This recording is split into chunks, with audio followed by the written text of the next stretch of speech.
Well, it feels like Christmas morning here in Bozeman for us sports reporters, and that's because it's the first day of fall camp for Montana State football. The players reported on Wednesday morning, and they're ready for a month of preparation for the season. A handful of Bobcats have garnered preseason accolades, including running back Adam Jones, who is the preseason Offensive Player of the Year for the Big Sky Conference and was named to the Walter Payton preseason watch list. Defensive lineman Paul Brott is on the preseason watch list for the Buck Buchanan Award.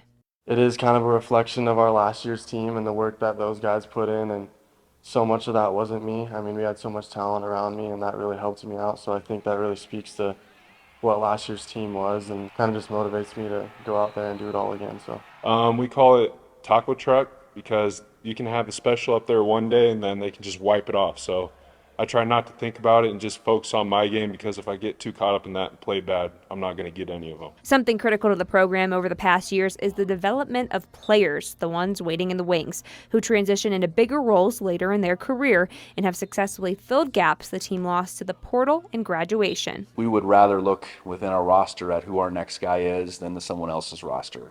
Doesn't mean we're always going to find the answer we're looking for, but for the most part, in this transition from 24 to 25, I think we've felt that way.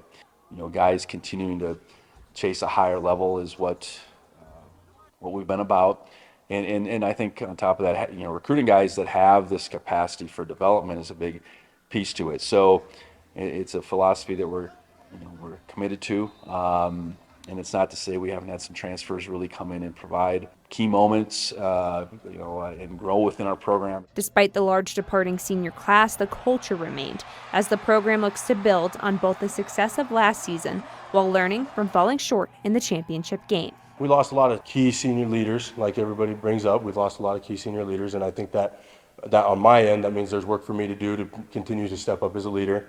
And then, I mean, as far as like the group goes, we lost a bunch of guys collectively, and so like everybody else has to step up along in that process. And then for overall as a team, I mean, we had a really successful year. We had a great season and all that, but we didn't quite get it done, and so we still got work to do. We came up one game short last season, and so the hunger coming in this summer was, you could see it, you could feel it in the locker room. Everyone knew that we had room to grow. We had an incredible season last year, but at the end of the day, we didn't get the job done in the last game, and so just pushing ourselves every day coming in here, whether it was on the field doing conditioning or if it was lifting heavy weight in the weight room. Well, there'll be a lot more to dive into as the month progresses, especially with position battles. Reporting in Bozeman for MTN Sports, I'm Grace Lawrence.